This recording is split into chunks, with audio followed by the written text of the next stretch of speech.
When we leave here today, what are we going to do? What are we going to commit to in our communities and on the ground in order to get started?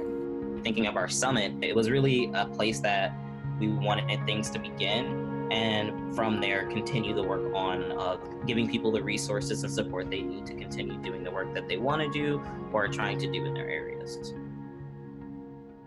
Looking back at where we thought we could be as opposed to where we are now, I'm absolutely thrilled.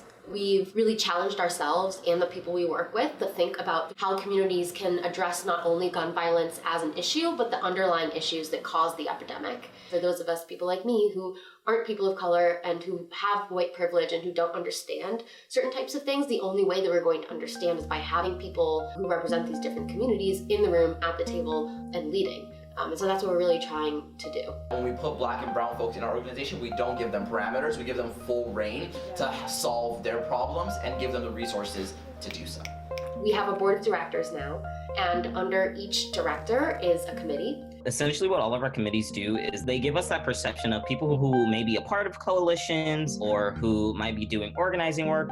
We've been able to keep in contact with them, seeing what supports and resources they need. I want to make sure that it's not just directors making the choices, that it's people from all different communities across the US coming together to be at the table to talk about policy and advocacy and what that should look like. We're engaging locally, regionally, and nationally, and hopefully information and ideas and resources are flowing both up and down.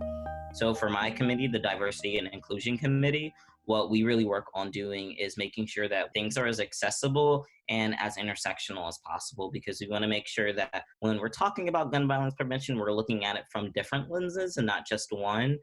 I still think there's a serious disconnect between people who are advocating for simply gun and firearm related policies versus people who are looking at systemic issues that allow the gun violence epidemic to perpetuate. I think that often comes down to the divide between mass shootings, which tends to be centered around white people, and then community violence, which tends to be centered around brown and Black communities. I don't think even just the conversations in general around gun violence are as inclusive as they could be. I think that we're just now getting into that conversation of what does gun violence look like and how we can close that gap a bit when it comes to how folks are experiencing it, how folks are talking about it, and how we're able to continue moving forward to create a world where gun violence is something that we're not having to have conversations about anymore.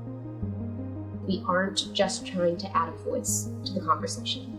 We aren't just trying to create another organization to advocate for the same things. We're trying to create a new system of community organizing that makes what's already happening more accessible and more inclusive and more meaningful to the people that are already doing the work.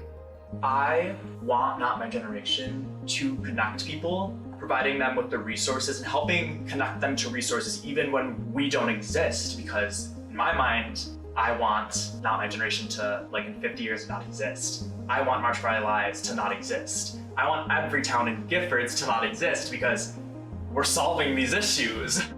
We believe in this mission, maybe even more than we believe in ourselves, because this organization and what we're working towards and the people we're working with are the reason that we are one day going to live in a country where there is no more gun violence.